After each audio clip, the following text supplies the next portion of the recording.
at noon, we got East Texas A&M, who started season 0-1. Trump number 14, Florida State, who started season 1-0, baby.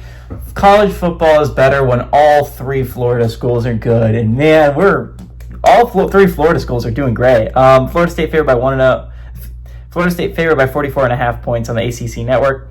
Tommy Castellanos, weirdly enough, didn't have the best day through the air as you would have expected, considering what an insane game it was for Florida State and what a great win it was for them. He only went 9-14, threw for 152 yards. It was his ground game that was so effective. He was the leading rusher. He had 16 carries for 78 yards and a touchdown. Jalen Lucas was their leading receiver. Again, not an insane day. I mean, he had a lot of yards, 66 yards, but only on 2 catches. So what's really interesting to me is where Florida State goes from here, right? Suddenly they are a team to beat in the ACC. After one game, after beating Bama at home, you're looking at, you're number 14 in the nation. You're the third-ranked ACC team. You're suddenly a team to beat in the ACC. This is going to be fun, man. Florida State, and Miami all play each other this year. So we'll learn who the best Florida team is, most likely. There is a shot we see 2 Florida teams in the college football playoff.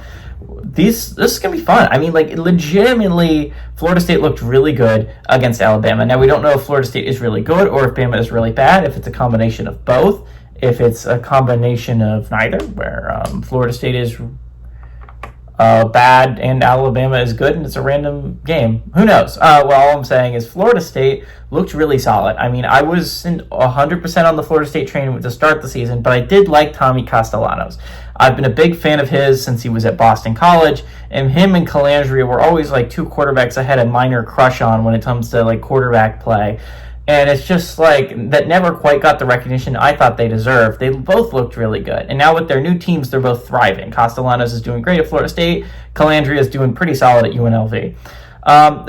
This isn't a massive game for Florida State. Again, their out-of-conference isn't insane this year. After the win at Bama, they don't really need to do anything else. They do have a game at Florida at the end of the year. That's going to be a pretty massive game for Florida State and Florida fans alike, considering both those teams look like they could be pretty solid. The Seminoles are going to be a really interesting team to look at. I believe they still play Clemson on their schedule. I believe they also have Miami on their schedule. So it's not like their schedule has gotten all that much easier after beating Bama. But that was a big win to start the year. They have 3 games, I would say, left on their schedule that are really important games. They have Florida, Miami, and Clemson. If you're Florida State, I think what's really interesting is 10-2 is going to be interesting. Again, your debate whether you get in. So realistically, the worst you could do in those games are 1-2. If you go 0-3 in those games, you're out of the college football playoffs entirely. So it's really going to be an interesting scenario to watch is how do they navigate the other ones? How do they navigate the games that they should win and the games that they're going to be underdogs in? It's going to be really interesting. This is a fun Florida State team. The offense is going to be good. Mike Norvell is proving that he's a pretty dang good coach.